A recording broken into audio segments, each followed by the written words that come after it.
What's going on, everyone? Today we are going to be taking a look at the RX 570 to see if it's really the best value GPU right now for 1080p gaming. To do this, we will be using the Power Color Red Devil card, which was provided out for testing. The MSRP on this card is $189, which presents an incredible value for the money when looking to build a system on a budget in hopes of still being able to drive modern titles at 1080p.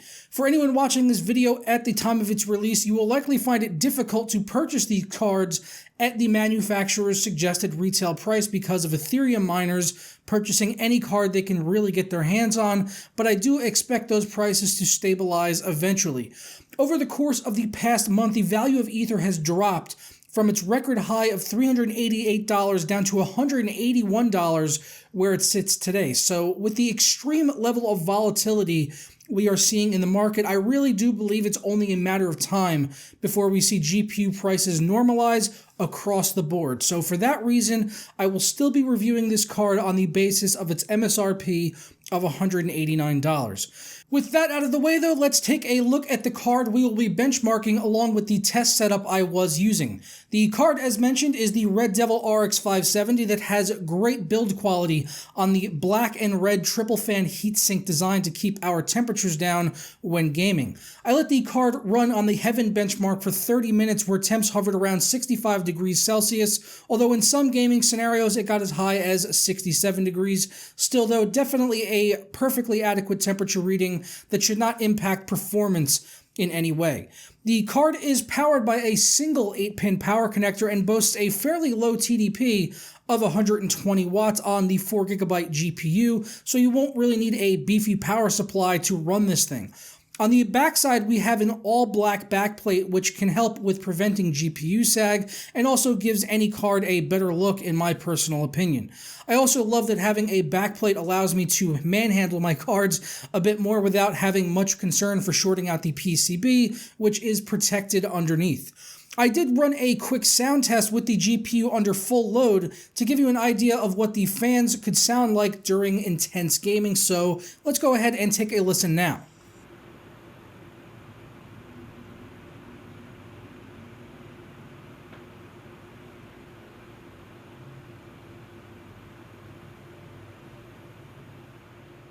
So yeah, very quiet in operation, and that was with the fans around 60% on a custom fan curve that I set in MSI Afterburner. You really shouldn't need any more than that, even for intense gaming, as that's the same setting I used for my temps to stay under 70 degrees during the Heaven benchmark run.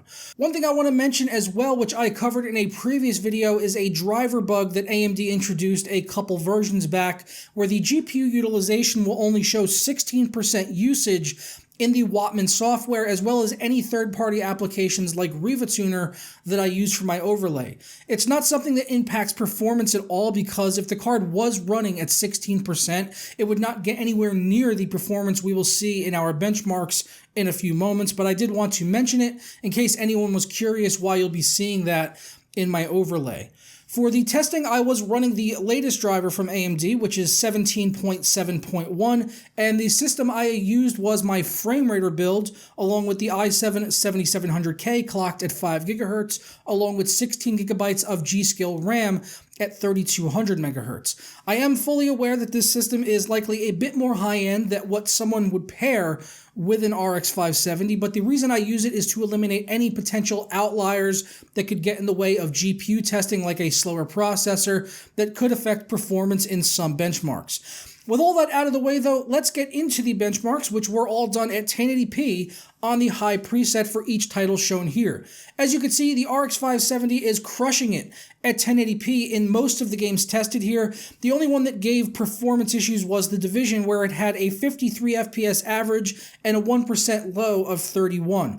All the other games performed extremely well though, and in the cases of titles like Rising Storm, Overwatch, Rainbow Six, Prey, and Dirt 4, you could likely increase those settings to Ultra and still keep performance over 60 FPS. In addition to that, you could also expect a bump if you choose to overclock the GPU. Mine, however, was tested at its out-of-the-clocks box speed out of the box clock speed of 1320 megahertz. For a basis of comparison to some other contenders, here are the average FPS against the GTX 1060 and RX 580, which should retail at an MSRP of $250 or even a little bit higher. So you'll just have to ask yourself, is the small bump in performance worth it for the extra money? Obviously, you are going to get more video memory on the RX 580 and 1060 if you go with the 8GB or 6GB versions respectively, but I find that 4GB is an ample amount for 1080p gaming. But yeah, those are the numbers we got for our testing. I hope everyone found this video informative. If you are on the fence about picking up a 570 or 580 once GPU pricing normalizes, that's unfortunately just the world we live in right now, and I've seen a lot of people commenting on just waiting to basically buy cards to finish their system builds. I know I'd hate to be in that situation right now, and I really feel bad for anyone that is. But I'm going to get out of here and enjoy my weekend, which I hope you will all do the same as well.